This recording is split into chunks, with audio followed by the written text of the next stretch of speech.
सच्चिदानंद सद्गुरु साईनाथ महाराज की जय। सद्गुरु भरद्वाज महाराज की जय। गुरुदेव दत्त। सद्गुरु श्री साईनाथ యొక్క సాన్నిధ్యంలో ఆచార్య కిరణ భరద్వాజ మాస్టర్ గారి యొక్క అనుగ్రహ ఆశీస్సులతో ఈరోజు సాయి సన్నిధి గ్రంథంలోని చివరి అంకం మనం వివరించుకోబోతున్నాం. ఆ చివరన అంకన జనార్దన్ గల్వంక మాస్టర్ గారు ఈ గ్రంథాన్ని 27 అధ్యాయాలుగా విభజించారు. ఆ 27లోనే ఒక ఆంతర్యం ఉంటుంది. జీవితంలో మనం తెలుసుకోవాల్సింది, నేర్చుకోవాల్సింది అన్నీ కూడా ఈ 27 అధ్యాయంలో ఉంటుంది. అది ఎవరైనా సరే ఎందుకనే అలా మనం భావించాలంటే మన నక్షత్రాలు 27. ఎవరు పుట్టినా ఎవరు మరణించినా ఆ నక్షత్రాలు. అలాగే ఈ అధ్యాయంలో ఇది నేర్చుకొని సఫలం పొందాలన్నా, ఇది గ్రహించలేక పొందలేకున్నా, ఇది అంటే ఈ నక్షత్రాలనే మరణము జన్మ ఎలాగైతే ఉంటుందో ఈ అధ్యాయంలోనే గ్రహించడమా గ్రహించలేకపోవడమా కూడా ఉంటుంది. గ్రహిస్తే ఉన్నతమైన ఫలితాలను మనం పొందగలం. గ్రహించలేకపోతే దుర్భరమైన జీవితాన్ని అనుభవించగలం. ఈ జన్మక అంటే కాదు, గ్రహిస్తే అనేక జన్మల్లో అది ఉత్పత్తి అవుతుంటుంది. గ్రహించకపోతే అనేక జన్మల్లో కూడా మనం దుర్గతి పొందడానికి అవకాశం ఉంటుంది. దాని ఉదాహరణ ఇప్పుడు జనార్దన్ గల్వంకర్ జీవితం. ఈ జనార్దన్ గల్వంకర్ హేమత్ పంత్కి అల్లుడు. కానీ ఎన్నిసార్లు వెళ్ళమని చెప్పినా కూడా ఒక విముఖత. ఆయన ఏం చూసేది, ఆయన దగ్గరికి ఎందుకు వెళ్ళాలి అనే భావన. ఒకవేళ వెళ్ళినా కూడా వెళ్ళాడు, వెళ్ళినప్పటికి కూడా ఏదో మామగారు చెప్పాడు కాబట్టి వెళ్ళి వచ్చాడు అంతే. కానీ సద్గురు అనేవాడు ఎవడైతే గత జన్మలో సుగుణాలతో కలిగి ఉంటాడో వాడిని సద్గురు వదిలిపెట్టాడు. ఎందుకనంటే ఎంతో ఒక మంచి సద్గుణం రావాలంటే చాలా కష్టం. దుర్గుణం రావడం చాలా ఈజీ. ఆ సద్గుణం రావడం చాలా కష్టం. ఆ సద్గుణం కష్టంలో నుంచి ఈ జన్మలోకి వచ్చిన తర్వాత దాన్ని, ఆ సద్గుణాన్ని వృద్ధిపరచడానికి కారణభూతుడి సద్గురు అవుతాడు. బాబా అంటాడు, నా భక్తుడు పిచ్చుకు దారిని లాక్కుంటానన్నాడు. ఇక్కడ భక్తుడు నా అంటే బాబా అని కాదండి. నా భక్తుడు అంటే బాబా భక్తుడు అని బాబా అనుకుంటుంటాం. ఇక్కడ నా అనే పదం ఉండదు. విశ్వగతమైన చైతన్యమే ఆ నా అనే పదం. ఇక్కడ నా భక్తుడు, నా అంటే నువ్వు బాబా అనుకుంటున్నావు, నా భక్తుడు బాబా భక్తుడు అనుకుంటున్నావు. ఇక్కడ నా అనే పదం విశ్వ చైతన్యము. ఎందుకంటే రమణ మహర్షి అదే మాట చెప్పుకున్నాడు, జీసస్ అది చెప్పుకున్నాడు. ఇప్పుడు I am the way, I am the life, I am truth అంటే ఏంటి? ఆయన యొక్క జీవితం ఆయన కాదు. నేనే మార్గం అంటే ఆయన అంటే, నేనంటే విశ్వచైతన్య స్వరూపమైన ఆ మార్గం. కానీ ఇక్కడ బాబా ఏం చేస్తున్నాడు, నా భక్తులు ఎప్పటికీ విడవను అంటే ఎంత దూరంలో ఉన్నా కూడా నేను లాక్కుంటాను. ఇది బాబా ఒకటి చెప్పాడా?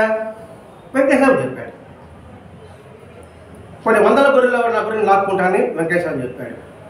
ఇక్కడ నా గొర్రె, నా పిచ్చుక, నా అనే పదం అన్వయించుకుంటే మనం చూస్తే నా అనేదానికి ఆయనకి మనం నా ఎలా అవుతాము? నా అంటే ఇష్టం, నా వాడంటే ఏమవుతుంది? ఇష్టపడ్డవాడికి నా వాడు అంటాడు. నా వాడిని వదలను అన్నప్పుడు ఆయనకి ఇష్టమైన రీతిలో వాడు జీవితం గడిపి ఉండాలి. వాడు దారి తప్పుతున్నప్పుడు పట్టులాగుతుంటాడు. నా వాడి కానప్పుడు దారి తప్పినప్పుడు వదిలిపెడతాడు. ఇంకా నా వాడి కానప్పుడు వాడిని పట్టుకునే లాభం. మూర్ఖుడికి ఇన్ని చెప్పినా కూడా ఉపయోగం ఉండదు కదండి. అదే కొంతకాలం అయిన తర్వాత బాబా ఇతను తప్పించుకున్నాడు. క్రమంగా అతని అంతరంగంలో పరిణితి తీసుకున్నాడు. తీసుకొచ్చాడు. క్రమక్రమంగా ఆంతరంగంలో, బాహ్యం కాదు, ఆంతరంగంలో క్రమంగా పరిణితి తీసుకొచ్చాడు. ఎవడు? సద్గురు. పరిణితి తీసుకొచ్చేవాడు నిజమైన సద్గురువు. అందుకే మనం సాధన చేస్తున్నాము, లేదా భగవంతుని సేవలో ఉన్నాము, మనం చూసుకోవాలట. ఆ సేవ, ఆ పరిణితి మనకు ఎంత మాత్రం ఇంప్రూవ్మెంట్ ఉందా అని ఎవరికి వాడు చూసుకోవాల్సిందే. ఆ చూసుకుంటే ఆత్మ పరిశీలన అవుతుంది. చూసుకోకపోతే ఏమంటే గుడ్డ తీరకపోతేనే ఉంటాం. ఇక్కడ ఆంతరంగంలో క్రమంగా క్రమపడి చెప్పాడు. ఒకేసారి చెప్పాడు. ఒకేసారి పరిణితి ఎవరికి రాదు. అందుకే బిడ్డ పుట్టగానే ఎవడు పరిగెత్తలేడు, నడవలేడు కదా. క్రమంగా పరిణితి తీసుకొచ్చాడు. అలా ప్రత్యేక శ్రద్ధ వహించడానికి కారణం జనార్దనం తెలిసినా తెలియకపోయినా బాబా మొత్తం స్పష్టంగా తెలుసు. భగవద్ అనుగ్రహం వస్తుంటుంది. భగవంతుడు నాకు అనుగ్రహం ఇస్తాడో నాకు తెలియకపోవచ్చు కాక, నాకు తెలియకుండానే నాకు అనుగ్రహం కలగవచ్చు కాక, కానీ అది బాబాకు తెలుసు. అదే జనార్దనం కలవంకర్ అధ్యాయము చివరి పెట్టాడు మాస్టర్ గారు. ఎందుకు మధ్యలో పెట్టలేదు? చివరి అంకమే అందులో గూఢార్థంతో కూడిన సత్యము ఎమడబడి ఉంటుంది. ఆ చివరి అంకమే మన మనసుకు అత్తుకుంటుంది. సినిమా పోతుంటాం, మనం ఒక సినిమా చూసేస్తాం, అందులో హిట్ అయిన పాట ఉంటుంది.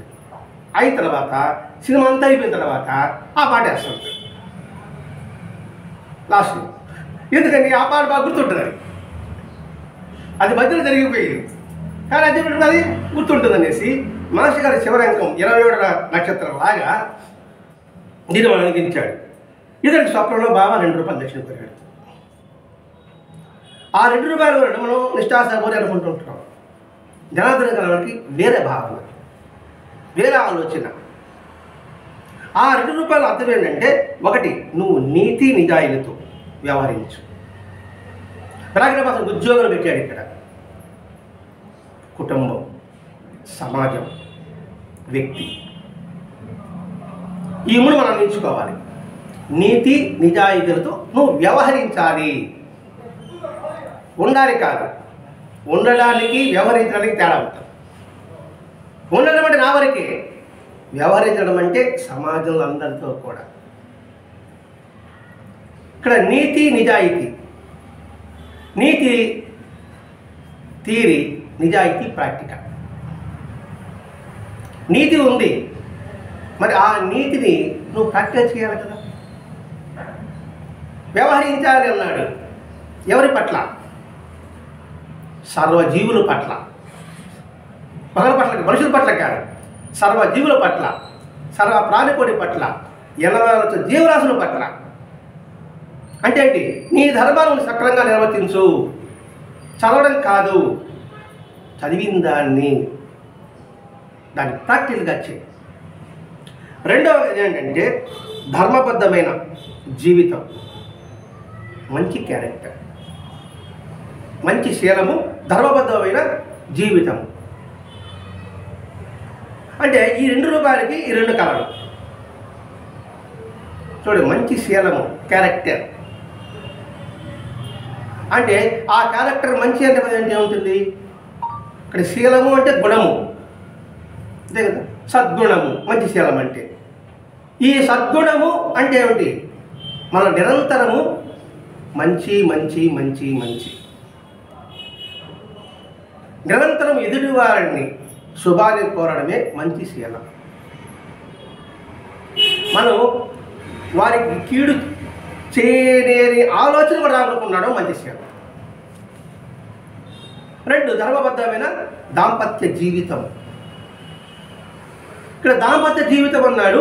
మనం మన ధర్మ స్వధర్మం యొక్క జీవితం, అవి ధర్మబద్ధంగా ఉండాలి. నువ్వు ఏ పని చేయి, ఏదైనా ఆలోచించు, అది ధర్మబద్ధంగా ఉందా అని పరిశీలించుకో. మరి ఆ ధర్మబద్ధంగా మనకి ఎలా తెలుస్తుంది? శాస్త్రం చెప్తుంది.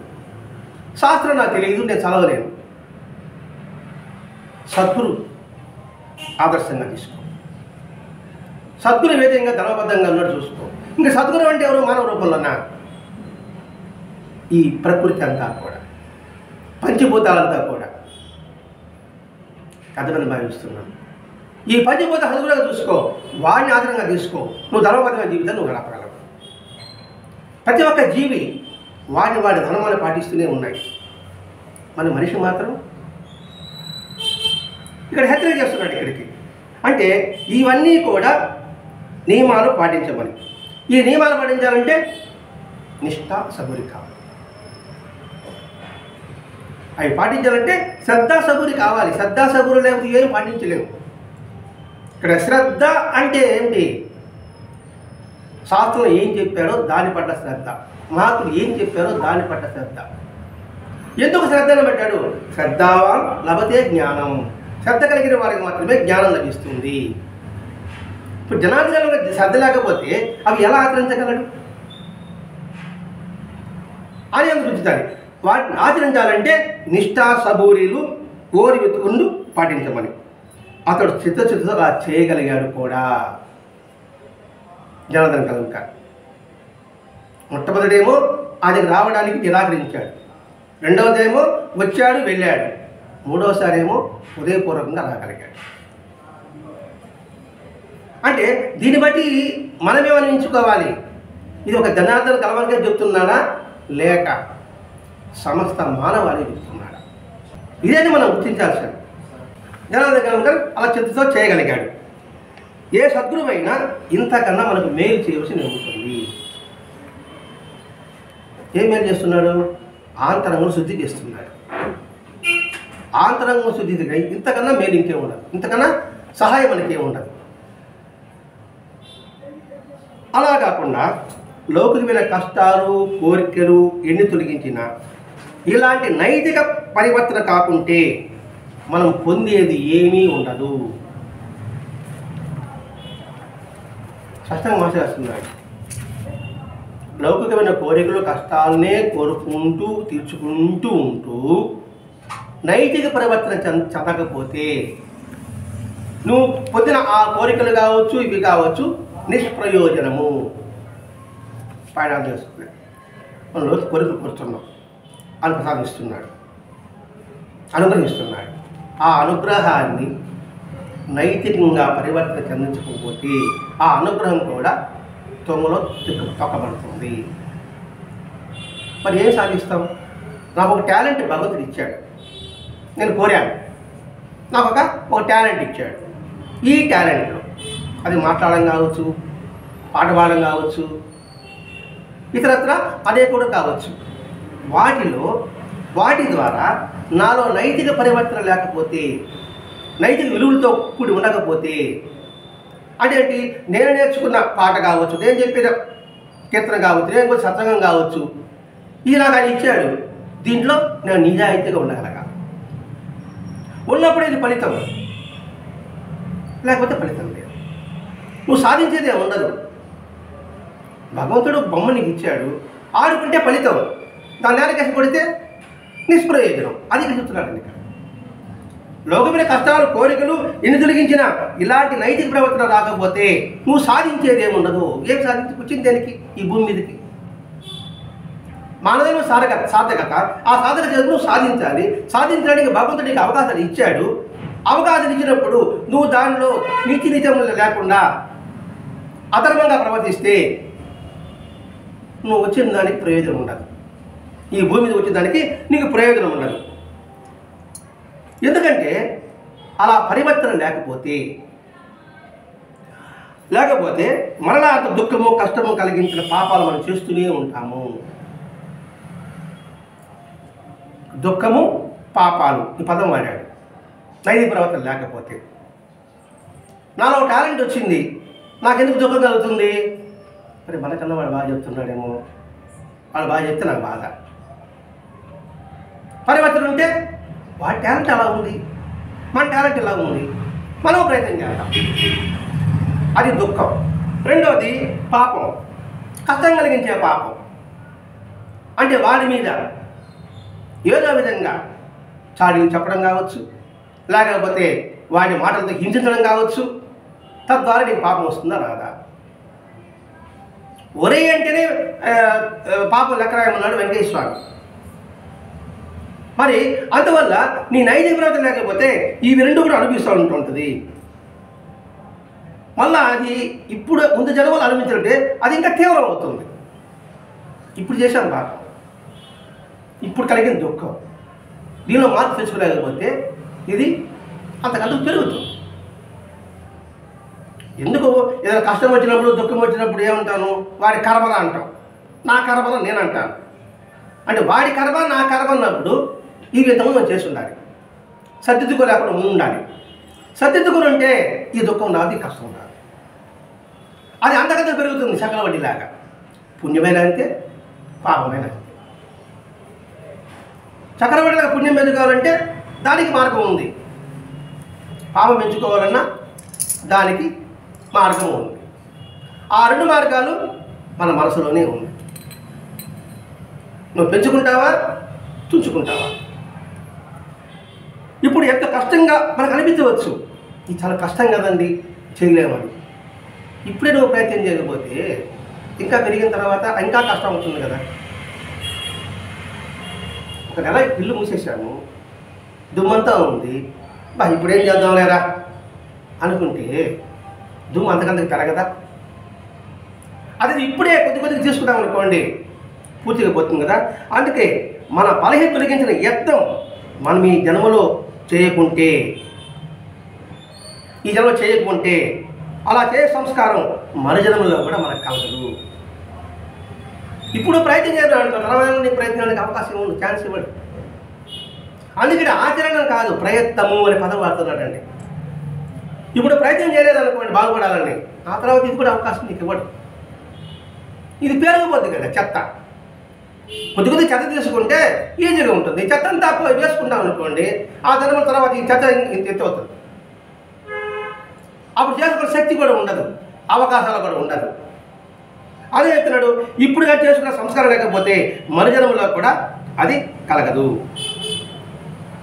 ఇప్పుడు ఎంత ప్రయత్నం కష్టంగా ఉంటుందో అప్పుడు అంతగానే ఉంటుంది. ఇప్పుడు చదువు తీసుకోవాలంటే కొంత కష్టం, పెరిగిన తర్వాత కష్టమే కదండి. అందుకు మనిషి గారు మనకి ఎప్పటికప్పుడు ఈ మలిబడి సంస్కారాన్ని ఈ సత్సంగం ద్వారా తొలగించుకోవడానికి ప్రయత్నం చేయండి అని చెప్పాడు. ఎందుకు సత్సంగాన్ని ఆయుధంగా పెట్టుకున్నాడు? మనసు కోస్తూ ఉంటుంది కదా, కోసినప్పుడు ఇది తొలగించుకోవాలని ఆలోచన కలుగుతుంది కదా, ఒకసారి ఇంకొకసారి అయినా కూడా. అలా ప్రయత్నం చెప్పినా అనుకోండి, తర్వాత ఇంకా ఎక్కువ పెరిగిపోతుంది. అలాగాక ఈ జన్మలోని శక్తి వంచన లేకుండా మన బలహీనతలు తొలగించుకునే యత్నం చేస్తే, ఆచరిస్తే చెప్పలే ఇక్కడ పండుగ ఎంత కష్టమైనా ఓర్చుకొని మన బలహీనతలకు యత్నంగానే చేస్తే మరుజన్మలో ఆ సంస్కారం మనతో కూడా వచ్చి అప్పుడు ఆ ప్రయత్నం కొద్దిగా చేసేవాళ్ళు కూడా సఫలమైపోతుంది. ఇంతలో లాగాం కదా, ఆ తర్వాత ఈజీ అయిపోతుంది. ఒక కర్ర నాటేసాం, బాగా లోతుగా దిగిపోయినారు, మనకి దానికి అడ్డంగా ఉంది, దాన్ని తీయాలి. దాన్ని ఏం చేస్తాము, ఊగిస్తాం. ఆ తర్వాత ఆ ఊగించిన దానిలో లాస్ట్లో అటెంట్ వచ్చేస్తాం. ఆ ఊగించి అది బాగా లూజ్ అవుతుంది, అంటే ప్రయత్నం చేస్తాం. అలాగే ఇప్పుడు ఈ జన్మలో చేసి ఈ ప్రయత్నం చేసుకుంటుంటే ఇలా ఊగించి రాలిపోవచ్చు కాక, కాసేపు ఊగి చేస్తాము, మళ్ళీ రేపు వచ్చి వచ్చేస్తాం అనుకున్నాం అనుకోండి, మళ్ళీ రేపు తీస్తే వచ్చేది అంటే మరుసటి వచ్చేది మరో జన్మ అనుకుందాం. కాబట్టి ప్రయత్నం అనేది నిరంతరం సాగించవలసిందే. అందుకే భగవద్గీత అంటాడు, అభ్యాస వైరాగ్యాల ద్వారానే దీనిని మనం నిర్మూలించుకోవచ్చు. దేనిని? మన బలహీనతలను. ఈరోజు ఊగిచ్చాను, రాత్రి అయిపోయింది, మళ్ళీ ఉదయాన్ని వస్తున్నాం, స్థితి వచ్చేస్తుంది. కానీ ప్రయత్నం మాత్రం ఆపకూడదు. అందుకే మనకు మాస్టర్ గారు అనేక అవకాశాలు ఇస్తున్నాడు కూడా. అంటే ఈరోజు బయటపడాలా అనుకుంటే మాత్రం వాడు ప్రయత్నం చేస్తాడు. నేను బయటపడకూడదు, పడలేదు, ప్రస్తుతం వరకు ఇలా గడిపించాలనుకున్న వాడికి ఆ తర్వాత జన్మలో ఇంకా కష్టమవుతుంది అని చెప్పడం ఇక్కడ మాస్టర్ ఉద్దేశం. అంతేకాకుండా జనార్దన కళలో గత జన్మలో చాలా మంచివాడు, మంచి గుణాలు కలిగిన వాడు అని చెప్పుకున్నాడు. ఎవరికి? ఆయన ఎదురుగానే. చెప్పాల్సిన అవసరం ఏమిటి? మంచివాళ్ళే మీరు, నువ్వు మంచివాడు అని చెప్పడం ఎందుకు? గుర్తు చేస్తున్నాడు. నువ్వు ఇప్పుడు మంచివాళ్ళగా ఉన్నావు, మళ్ళీ కానీ అది మరిచావంటే మన దిగజారిపోతాం. అందుకని గుర్తు చేయడం. దీనికి వన్ని భాగాలు అంటారు. రాజు దగ్గర ఒక రాజు వస్తూ ఉంటే క్రిస్టియాపులు ఉంటారు కదా, ఒకడు రాజాది రాజా వీర మాట్లాడాలి అంటుంటాడు, ఇంకొకటి కూడా మాట్లాడుతూ ఉంటాడు. ఎందుకు వాళ్ళు ఎదురు పెట్టుకున్నాడు? డబ్బులు ఇచ్చి ప్రచారం కాదు, గుర్తు చేస్తున్నారు. ఇప్పుడు ఏం గుర్తు చేస్తారంటే, ఒకడేమో నీ తాత ముత్తాతలు నిన్ను బాగా చేశాడు, ఇలా ముత్తాలు బాగా చేశాడు అని ఒకటి చెప్తాడు. అది ఏదో వాడు గుర్తుంటాడు, మరి మా తాత చేశాడు, మంచి చేశాడా అని జాగ్రత్త పడతాడు. ఇంకొకటి ఏం చేస్తాడంటే, నువ్వు మంచి పని చేసావు కాబట్టి ప్రజలంతా మెచ్చుకుంటున్నారు అని. మెచ్చుకుంటున్నారా అంటే వాళ్ళు మెచ్చుకోకుండా ఉండేదని నేను నాడుకోవచ్చు, తెచ్చుకోకూడదు. వాళ్ళని గుర్తు చేయడం కోసం అంటుంటాడు. మనకి పొగుడుతాడు అనిపిస్తుంది, మనకి పొగట కాదు, గుర్తు చేయడం. రెండవది కిరీటం ఎందుకు పెట్టుకుంటారు? కిరీటం ఎంత బరువుగా ఉంటుంది, చాలా బరువుగా ఉంటుంది. ఆ కిరీటం పెడతాడంటేనే నీ ఆలోచన గుర్తుంటాను, మరే జాగ్రత్తగా ఉండు, జాగ్రత్తగా ఉండు, నీ ధర్మం ఎవరు తెలుస్తూ ఉండు అని సురుకు అంటూ ఉంటుంది అనమాట. అందుకు కిరీటం పెట్టుకుంటారు.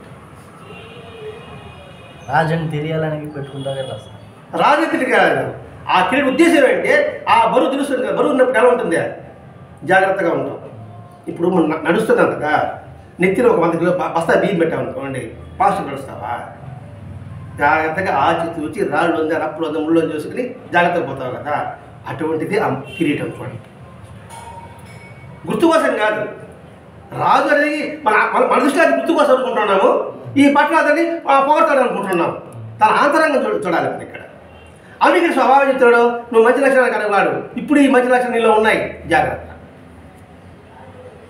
ఇంకోటి చెప్పాడు ఈ కార్యకి, వీడు కోతి బుద్ధులు, వీడికి ఇప్పుడు కోతి బుద్ధులే ఉన్నాయి. వాడికి అసలు చేశాడు, ఇంకా కోతి బుద్ధులు ఉందా, ఈసారి కోతి బుద్ధులు అని వాడు ప్రయత్నం చేస్తాడు. మంచి లక్షణాలు వాడు ఈ మంచి లక్షణాలు దారిపోకుండా చూసుకొని వాడు చూస్తాడు. మరి ఎందుకు బాబా చెప్తున్నాడు? అందుకే బాబా చెప్పినది ఒక మాటలో ఆంతర్యం మనం గుర్తించాలండి. అది గుర్తించగలిగితే మనం సద్వినియోగం చేస్తే ఉపయోగకరంగా ఉంటుంది. అది గుర్తించలేకపోతే మామూలు సాదాసీదాగా పుట్టామా, పెరిగామా, చనిపోయినామా. అలా ఒక్కొక్క సద్గుణం రావడం చాలా కష్టం చెప్పుకున్నాం. మరి అటువంటిది మళ్ళా తిరిగి దాన్ని కాపాడుకోవాలంటే ఎంత కష్టపడాలి? పేరు సంపాదించడం చాలా కష్టం. దాన్ని నిలబెట్టుకోవాలంటే ఇంకా 100 రెట్లు కష్టం. ఆస్తి సంపాదించడం ఈజీ, దాన్ని కాపాడుకోవడం చాలా చాలా కష్టం.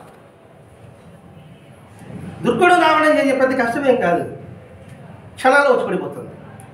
చెడ్డవాడిని బెదిరించుకోవడం క్షణం కాదు, మంచివాడిని బెదిరించుకోవాలంటే ఒక యుగం కావాలి. అర్థమైన భావిస్తుంటున్నాను. అందుకని ఆ దుర్గుణము సద్గుణము నువ్వు ఏది కావాలో నువ్వే నిర్ణయించుకో.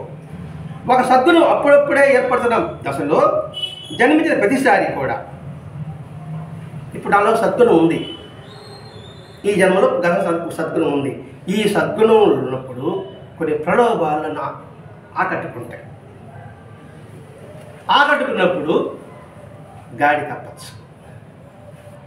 అందుకు గుర్తు చేసింది బాబా.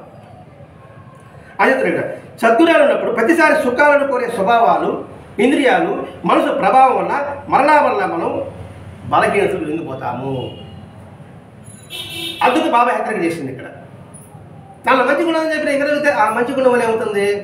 నన్ను చేరడం కావచ్చు, పొగడం కావచ్చు, నా అంతటి దిగులు నేను అనుకోవచ్చు. అది బలహీనమైందా, అహంకారం వచ్చేది కదా, మరి నా బలహీనతే కదా. అందులో హెచ్చరిక. రాజులకు ఏ విధంగా భట్రాజు హెచ్చరిక చేశారో బాబా మనకి హెచ్చరిక చేస్తున్నాడు. మంచి గుణం విరవేబాకు. ఆ మంచి గుణం వల్ల నేను అహంకారం కూడా రావచ్చు, నేను కాబట్టి ఇది చేస్తున్నాను భావన నీకు రావచ్చు. కాబట్టి జాగ్రత్త వహించు అని చెప్తున్నాడు. అలా ఏమవుతుంది? వాళ్ళు అధోగతి పాలవుతాం. అటువంటిప్పుడు సద్గురు మనం హెచ్చరిస్తాడు. అదే ఇప్పటిదాకా వచ్చి ఇంత దూరం వచ్చాడు, ఇంక జారిపోతాం. జారిపోకుండా హెచ్చరిక చేస్తాడు. అది ఏదో రూపంలో కావచ్చు, పుస్తక రూపంలో కావచ్చు, వ్యక్తుల రూపంలో కావచ్చు, పరిస్థితుల రూపంలో కూడా కావచ్చు, వస్తువుల రూపంలో కూడా కావచ్చు. నువ్వు దారి చెప్తున్నావు అని హెచ్చరిక చేస్తాడు. అది గుర్తించగలిగామనుకోండి మనం అలర్ట్ అవుతాం. అది గుర్తించలేకపోతే అగాధంలో పడతాం. ఇప్పుడు దారిలో పోతుంటాము, రోడ్డు ఎక్కడ రిపేర్ చేస్తుంటే టేక్ డైవర్షన్ రాసి బోర్డు పెడతాడు. అది గుర్తించామనుకోండి దాన్ని మళ్ళించుకుంటాం. గుర్తించలేకపోతే గొంతులో పడతాం. ఎందుకు స్పీడ్ బ్రేక్స్ పెడతారు రోడ్డు దగ్గర, అక్కడక్కడ స్కూల్స్ దగ్గర, హాస్పిటల్ దగ్గర హెచ్చరిక, అదే స్లోగా పోరాడు ఆయన, ఇది హాస్పిటల్, ఇది స్కూల్. లేదంటే ఫాస్ట్గా పోయాడు అనుకోండి, టక్కనే మనిషి వచ్చాడు అనుకోండి, 2 బ్రేక్ వేసాడు అనుకోండి, పడిపోతాం. నువ్వు పడిపోయాడు కాబట్టి ఇది వాడికి ఇబ్బంది కలుగుతున్నావు. ఇంత అర్థాలు ఉంటాయండి. అందుకని హెచ్చరిక చేస్తున్నాడు. దాన్ని అమలు పెట్టే మన ప్రయత్నానికి వారి అండ ఎప్పుడు ఉంటుంది. సద్గుణం జారిపోకుండా ప్రయత్నం చేస్తే భగవంతుని అనుగ్రహం నీకు ఎప్పుడు ఉంటుంది. అందుకే ఏ పనైనా 90% మన కృషి, 10% భగవంతుని అనుగ్రహం. 90% మనం చేయాల్సిందే. దీనికి ఉదాహరణ సద్గురు సాయి సీరియల్లో ఉంటుందండి. ఏం బాబా అనుకుంటే రోడ్డు వేసి వెళ్ళాడా, మన సినిమా చూస్తారు సద్గురు సాయి. ఒక రోడ్డు నిర్మించాలి, ఒక నెలలో రోడ్డు నిర్మించాలంటారు. బాబా అందరి దగ్గర కాయ కష్టం చేపిస్తాడు, కొంత ఆగిపోతుంది. ఇంకోటి అది 10 గంటలే, 8 గంటలే. 8 గంటల్లో ఇంకొక కాలు భాగం పూర్తవుతుంది. ఆ కాలు భాగాన్ని బాగా పూర్తి చేయిస్తాడు. అలా నడుస్తాడు, రోడ్డు చేస్తాడు. అంటే 90% కృషి చేశాం కదా, 90% ప్రయత్నించి అప్పుడు వారంటే ఎప్పుడు ఉంటుంది. అప్పుడు వారిపై మనకు గల భక్తి శ్రద్ధలకు కూడా కొంచెం తోడవుతుంది. ఇవన్నీ మనం ఎందుకు వివరించుకుంటున్నాం? మంచి గుణం రావడం చాలా కష్టం, నిలబెట్టుకోవడం ఇంకా కష్టం, జారిపోవడం సులభం. జారిపోకుండా సద్గురు చూస్తుంటాడు. కాబట్టి ఇంతకుముందు మనం మంచి గుణాలు ముందులే మనకు తెలియదు. ఒకవేళ మంచి గుణం ఉంది కాబోలు ఈ సత్సంగంలో కూర్చున్నాం. దీని ద్వారా దీన్ని వృద్ధి పరచుకోలేకపోయినాం అనుకోండి, ఈ అవకాశం కూడా మనం కోల్పోతాం. ఇంకెంతకటి ఇవన్నీ కూడా మన వెంకటేశ్వర చరిత్రలో వస్తాను ఉందండి. వెంకటేశ్వరస్వామికి ప్రతిరోజు వెంకటేశ్వరస్వామికి అన్నం పెట్టేవాడు. అతను పెడితే కానీ వెంకటేశ్వరస్వామి తినడు. ఒకరోజు ఆ వ్యక్తి ఆ రసపడిన కొద్ది కూర్చొని పిచ్చాపడి కబుర్లు మాట్లాడుతున్నాడు. టైం అయింది కదా, స్వామికి కదా, అరగంటలు పెట్టాలి, ఎందుకండి నాదెంత ప్రవృత్తి కదా, ఆయన తీసుకోడు కదా. కాబట్టి అరగంట ఆలస్యమైనా కూడా ఏం పర్వాలేదు, బాగా అర్థం చేసుకున్నాడు. నా దగ్గర తింటాడు, ఇంకెవరి తిన్నాడు ఆయన. కాబట్టి నేనే తింటాడు కాబట్టి అరగంట ఆలస్యంగా పోయాడు. ఏమన్నాడు ఆయన? ఈ మనిషిలో పోయాడయో ఇస్తే తాగల, వేరే వాడు తీసుకున్నాడు అంటే అవకాశం కోల్పోయినాడే లేదా? ఇది మనం గుర్తుపట్టుకోవాలి. కాబట్టి ఇప్పుడు ఇచ్చిన అవకాశాలు సద్వినియోగం చేసుకోలేకపోతే, ఆ తత్వాన్ని గ్రహించలేకపోతే మళ్ళీ తిరిగి అవకాశం వస్తుందని గ్యారంటీ లేదు. కాబట్టి అంతర్గత పుణ్యంలో ఈ అవకాశం మనకి ఇచ్చాడు. దీన్ని వృద్ధి చేసుకోవడం ప్రయత్నించి పోదాంలే, వింటాంలే అంటే సత్సంగ విషయమే కాదండి, ఏ సమాజ మంచి కార్యమైనా కూడా సరే, మంచి సేవాకార్యం జరుగుతుంది, దానిలో పాల్గొనేందుకు అవకాశం నీకు వచ్చింది. ఆ వచ్చినప్పుడు కూడా నువ్వు సద్వినియోగం చేసుకోలేకపోయినావు అనుకోండి, తిరిగి అవకాశం రావడం నీకు ఛాన్సెస్ ఉండవు. అందుకని బాబా ఇక్కడ హెచ్చరిక చేస్తున్నాడు. బాబా స్వప్నంలో కనిపించిన ఆదేశం అంతా వారు ఇంతకు సద్గుణాలు ఉన్నాయని గ్రహించు. మనం అనుకుంటామో ఇది చెప్పింది జనార్దన్ కలవని కదా, నాకు చెప్పలే ఆయన, చెప్పింది ఆయనకి, నాకు చెప్పలే అంటే నాలో మంచి గుణాలు ఉన్నాయి, అర్థం చేసుకో. ఇప్పుడు బాబా వచ్చి నన్ను హెచ్చరిక చేశాడు, మిమ్మల్ని హెచ్చరిక చేశాడు, నేను కూర్చుంటా ఇక్కడ అనేసి చెప్పాడు అంటే ఆ మంచి నాకు ఉంది కాబట్టి నాకు చెప్పలే, అర్థం చేసుకో. నాకు ఉంది కాబట్టి నాకు చెప్పలే, వాడు లేదు కాబట్టి చెప్పాడు అని భ్రాంతులు పడతాను నేను. దానికి కారణం చెప్తున్నాడు. అదే నిజమైతే, ఏది నాకు ఉందని నిజమైతే, ఇప్పుడు బాబా గారికి మహాసాబ్ తెచ్చాడు, సేవ చేశాడు. అలాగే పునద్దరి రేగేవాడు సేవ చేశాడు. మనకు అలాంటి సేవ దొరికిందా? నా సద్గురు ఉంటే నేను మహాత్ముల సేవ చేయగలిగానా? నేను నా వర్షం చెప్తున్నాను. లేదే. నేను అనుకుంటాను నాకు చెప్పలేదు కాబట్టి నాకు ఆ మంచి గుణం ఉందని కాళ్ళకి రాస్తాను. ఎందుకంటే ఆయనకే చెప్పాడు, నాకు చెప్పలే కాబట్టి వాళ్ళు చెడ్డవాడు వాళ్ళు చెప్పాడు, నేను మంచివాడు నేను చెప్పలేదు అంటాను. నేను నిజంగా నేను మంచివాడైతే నా సద్గుణాలను కలిగి ఉంటే నేను మహాత్ముల సేవ పొంది ఉండేవాడిని. ఇప్పుడు నేను పొందలేదంటే కారణం ఏమిటి? నా సద్గుణాలు లేవని అర్థం.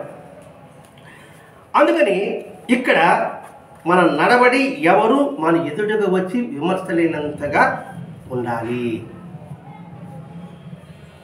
మన నడవడిక ఎవరు విమర్శించలేనిదిగా ఉండాలి.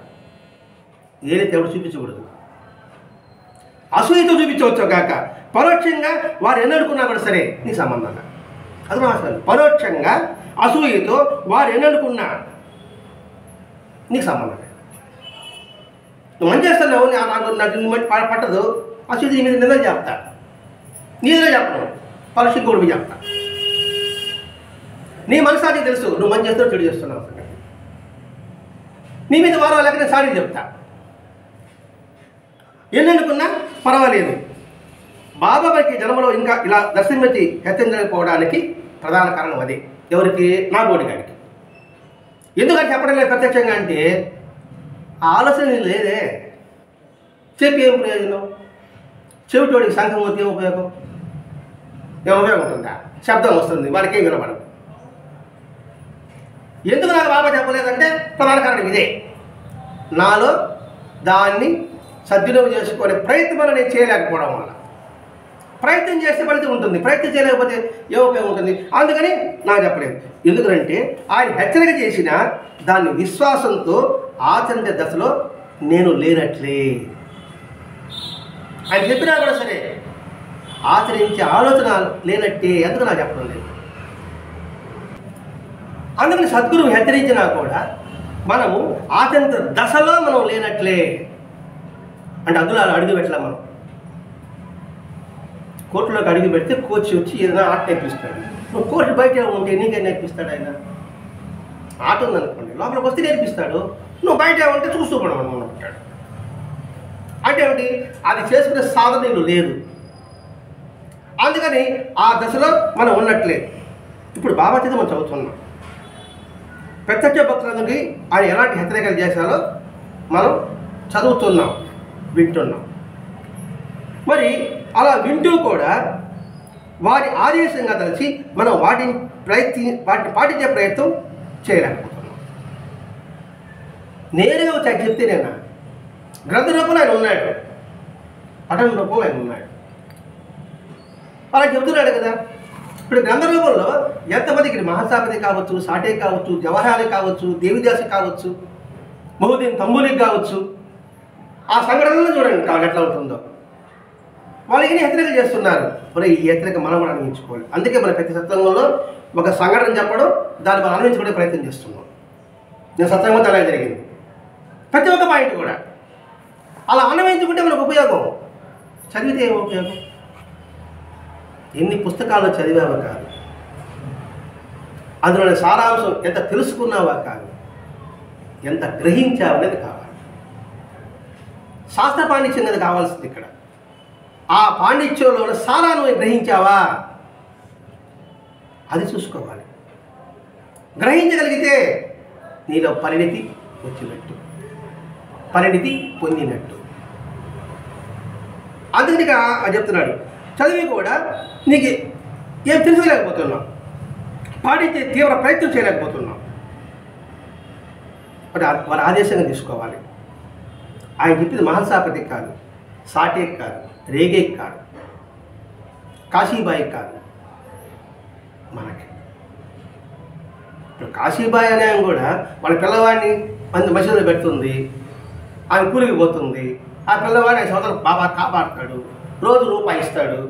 ఏమంటుంది? ఏంటి రోజు రూపాయి ఇస్తున్నదే, అందరికి 50 ఇస్తున్నాయి, 100 ఇస్తున్నావే ఏంటి? ఆయన అనుగ్రహం ఉంది, 5 సంవత్సరాలు కాపాడాడు, ఆ దృష్టి పోయింది. ఇప్పుడు ఆ సంఘటన అయిన తర్వాత మనం ప్రయత్నించడానికి మనం చేయాల్సిన అవసరం ఉందా లేదా? ఏమిటి ప్రయత్నం? ప్రతి ఒక్కటి బాబా భగవంతుడి అనుగ్రహము అనే భావన. మనం బాహ్యమైన చూస్తున్నాం, ఆంతరికంగా చూడు. అందుకని మనం ప్రయత్నం లేకపోతున్నాం. అలాంటప్పుడు ఆయన మనకేమి ఆదేశించిన ప్రయోజనం ఏముంటుంది? ఇలా ప్రయత్నమే లేదే, ఇంకా చెప్పే ఉపయోగం? ప్రయత్నం చేసి చెప్తాడు, చేసేవాడికి చెప్తాడండి, చేయడానికి ఏం చెప్పే ఉపయోగం? ఎన్నిసార్లు వాడు చేయడు, వాడు ఆచరించడు, వాడు గ్రహించడు, మరి ఎన్నిసార్లు చెప్పడం ఉపయోగం? అందుకే బాబా అనుకుంటాడు, 1-2 సార్లు హెచ్చరిస్తా, అతను నీ కర్మ విడిచిపెడతా, అంతే. నిన్ను వదిలిపెట్టను, నీ కర్మని విడిచిపెట్టేస్తా, నీ కర్మ నిన్ను నాశనం చేస్తుంది. అదే చెప్పాడు అనుకోండి, మన కర్మని నశింపజేస్తాడు, కర్మ నశింపజేస్తాడు. చేయకపోతే ఆ కర్మ మనం నశింపజేస్తుంది. అది అనుకుంటుంది. ఆయన ఆశ్రయిస్తే కర్మ నశిస్తుంది, ఆయన ఆశ్రయించకపోతే ఆ కర్మ మనం నశింపజేస్తుంది. అందుకని అలాంటి వాడికి ఆయన అలాంటప్పుడు ఆయన మనకేమి ఆదేశించినా ప్రయోజనం ఉండదు. ఇప్పుడు ఇసుకలో ఎంత నీళ్ళు పోసినా ఏం ఉపయోగం ఉంటుంది? ఎడారిలో నీళ్ళు పోస్తే ఏమైనా ఉపయోగం ఉంటుందా? కాబట్టి ఎంత చెప్పినా అది ప్రయోజనం మాత్రం ఉండదు అని మాస్టర్ హెచ్చరిక చేస్తున్నాడు ఇక్కడ. మరి ప్రయోజనం ఉండదని చెప్పినప్పుడు మనం ఎంత జాగ్రత్తగా ఉండాలి? నేను ప్రయోజకరం కావాలి అనే అంశాన్ని ఇక్కడ గుర్తుపెట్టుకోవాల్సిన అవసరం ఉంది. అలాగే అటువంటి ఆయన చేసే లీలలతో మన విశ్వాసం పెంపొందించుకో. మన విశ్వాసం పెంపొందించడానికే బాబా మనకి లీలలు ప్రదర్శించడం అండి. ఆ విశ్వాసం కలిగించుకుంటాం. అట్టి కృతజ్ఞత విశ్వాసాలతో వారి ఆదేశం పాటించే యత్నం మనలో ఆరంభమయ్యేలాగా ఆయనే చేస్తున్నాడు లీలల ద్వారా. మన విశ్వాసం పెంపొందించుకుంటూ వారి ఆదేశాన్ని పాటించే యత్నంలో మనల్ని ఆదరించడానికి చేస్తున్నాడు. తిరిగి లక్ష్మీబాయి నాకు ఆకలిగా ఉంది, రొట్టె తినమంటాడు, కుక్కకేస్తాడు. బాబా ఏం చెప్తాడు? దానికి నోరు లేదు, ఆకలి ఉంది, కానీ ప్రతిరోజు రొట్టె వేయి అన్నాడు. ఆయనకి విశ్వాసం కలిగించాడు. ఏమని? ఆ కుక్క రూపంలో బాబా ఉన్నాడు అని విశ్వాసం కలిగిందా? వెంటనే చేసింది, ప్రతిరోజు రొట్టె పెట్టడం ప్రారంభించింది. ఇది మనం గుర్తించవలసిన అంశం. అట్లాగే తాము కోరినవి అలా కాకపోతే మనం కోరినంతా పొందుతున్నాం, మరి తిరిగి మనం ఏమిస్తున్నాం? పిల్లవాళ్ళు స్కూల్ పంపిస్తున్నాం, వాళ్ళు అడిగినవి తీస్తున్నాం. తీస్తుంటే వాళ్ళు స్కూల్ ఎగ్గొట్టేసి తిరిగితే ఏం ప్రయోజనం ఉంటుంది? వాడి జీవితం నాశనం అవుతుంది. వాళ్ళ చదివి ఇక్కడ ఇంకొకరు ఉద్ధరించబడలే, వాడి జీవితం నాశనం అవుతుంది. అలాగే భగవంతుడు మనకు అన్ని అనుభవాలు ఇస్తున్నాడు, అన్ని అవసరాలు తీరుస్తున్నాడు. తీరుస్తూ కూడా ఆ ఇష్ట ప్రకారంగా ఆయన తృప్తిపరంగా మన జీవితం నిలినప్పుడు పతనం అయ్యేది ఎవరు? మనమే. ఆయన అన్ని అవకాశాలు ఇస్తున్నాడు, నా సత్యం చేసుకోకపోతే పతనమయ్యేది మనమే. ఆయనదేం తప్పు లేదు, కానీ కష్టం వచ్చినప్పుడు ఆయన నిందిస్తున్నాం, ఆయనపై నమ్మకం విడుస్తున్నాం. అంతేకాకుండా ఆయన బెదిరిస్తున్నాం, అక్కసతో అలా చేస్తుంటాం కూడా మనమే. పదలు రాస్తాను మాస్టర్ ఇక్కడ, చేస్తావా చేయవా బెదిరిస్తాం, వాళ్ళ అక్కసు అది విడిచిపెడతాం అని అక్కసతో కూడా చేస్తుంటామట. ఇదంతా నేటి మానవుల గురించి. పదవి ఉందాం, నేటి మానవుల గురించి, మన గురించే. ఎందుకంటే ఈ అలవాటి భావాల మనలో ఉన్నది. నేటి మానవుల గురించి బాబా ఎంతో బాధగా అనుకున్న మాటలు. అనుకున్న మాట ఎక్కడుంది? కపర్తే డైరీలో ఉంది అని రాస్తున్నాడు. చూడు, చాలా చెప్తాడు. నేటి మానవ గురించి, మన మనస్తత్వం గురించే మాస్టర్ గారు హెచ్చరిక చేస్తున్నాడు. అది ఎంత బాధ అవుతుంది బాబాకి? కపర్తే డైరీలో ఉంది. ఈ లోకానికి పిచ్చి పెట్టింది, ప్రతివాడికి కుడిపోతే లక్షణంగా కలిగి ఉంది. వాడు చెప్పింది నేను వినడు, నేను వాడికి ఎందుకు సహాయం చేయాలి? కపర్తే డైరీలో నాకు గుర్తుంటే 10 సంవత్సరం ఉండొచ్చు. మరి ఎందుకు ఆయన బాధపడ్డాడు? కొందరు దృష్టిలో చనిపోతూ ఉంటూ కూడా ఇతరులు చంపడానికి ప్రయత్నం చేస్తుంటారు, నాకెందుకు జుగుప్స కలుగుతుంది అని బాబా అన్నాడు. మరి బాబా ఎందుకన్నాడు? మరి బాబాను పూజిస్తున్నప్పుడు కూడా ఆయన జుగుప్స కలిగే విధంగా మనం నడుచుకోవాలన్నా, ఆయన బాధపడే విధంగా మన ప్రవర్తన ఉండాలన్నా అని ఆలోచింపజేస్తున్నట్టు బలమైన విషయాలు. నువ్వేం పెద్ద పెద్ద కార్యాలు చేయబడలేదు. ఆయన చెప్పింది ఒకటే, ఒకే సూక్తి. ఆ సూక్తి కనుక గుర్తుపెట్టుకోగలిగితే మన జన్మజన్యం. పరహితం పుణ్యం, పరపీడనం పాపం. ఇది మహాభారతంలో ఉంది మాట. దాన్ని బాబా ఇంకో విధంగా చెప్తున్నాడు అంతే. నువ్వు ఎవరికి కిడి చేసినా నాకు చేసినట్లే, నువ్వు ఎవరికి మేలు చేసినా నాకు చేసినట్లే. అంటే సర్వాంతరాయంలో ఉన్న సాయినాథుడికి నువ్వు కీడు చేస్తావా మేలు చేస్తావా? అది శారీరకంగా కావచ్చు, మానసికంగా కావచ్చు. మానసికంగా హింసించిన కీడే, మనసులో వాడు చెడిపోవాలనుకున్నవాడు కీడే.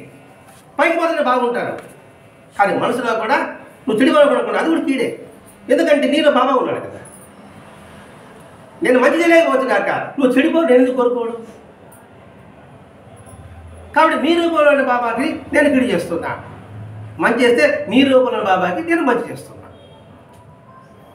అది ఇంత అర్థం చెప్తున్నాడండి ఇక్కడ. అందుకే బాబా అన్నాడు, నా దగ్గరకు అందుకు నొక్కిపోయిన నాణ్యాలు వస్తున్నాయి, అరిగిపోయిన నాణ్యాలు వస్తున్నాయి, ఇలాంటివి వస్తున్నాయి, ఏం చేస్తా ఉంటున్నాను అన్నమాట.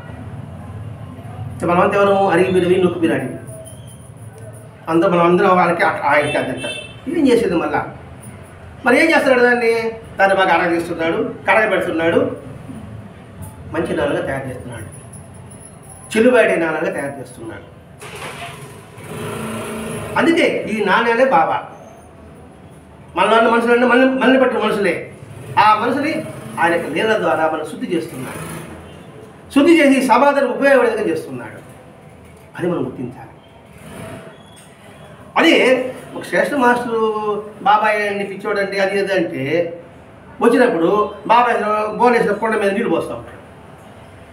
నేను చెప్పాను కదా పిచ్చోడని చెప్పేసి బోన్ నీళ్ళు పోస్తే అంటే వస్తుంది. అప్పుడు బాబాయ్ ఏమన్నాడు, నా దగ్గర కొంచెం కుండలన్నీ కూడా ఇలా బోల్ నుంచే వస్తున్నాయి.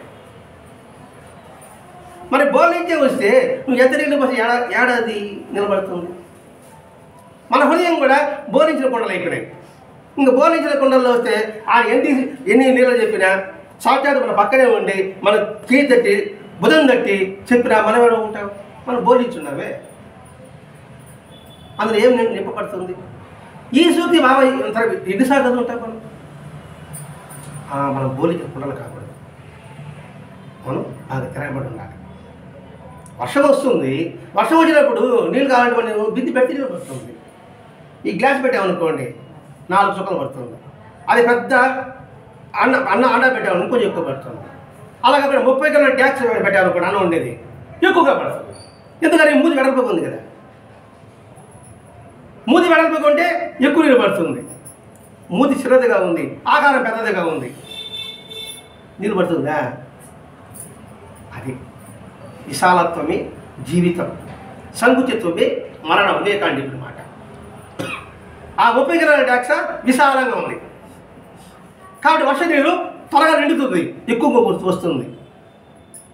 అలా కాకుండా మూది చిన్నదిగా ఉండి కింద పడగా ఉంటే నీళ్ళు ఎంత ఎట్లా పడుతుంది? కొద్దిగానే పడుతుంది. ప్రతి ఒక్కటి మనం అనుభవించుకుంటూ రావాలంటే అది 30 ట్యాక్స్ చూసినప్పుడు ఈ విధంగా మనం మనసు వికసించుకోవాలి అనుకుంటే సత్ఫలితం ఉంటుంది. అదే బాబా చెప్తుంది ఇక్కడ, అలాంటి కుండలే వస్తున్నాయి, నేనేం చేసేది? ఈ మహత్తర సత్యం అర్థం చేసుకోకపోతే అంతటి మహనీయులు సాయి సన్నిధిలో కూడా ఎంతటి అరాచకాలు జరిగాయి,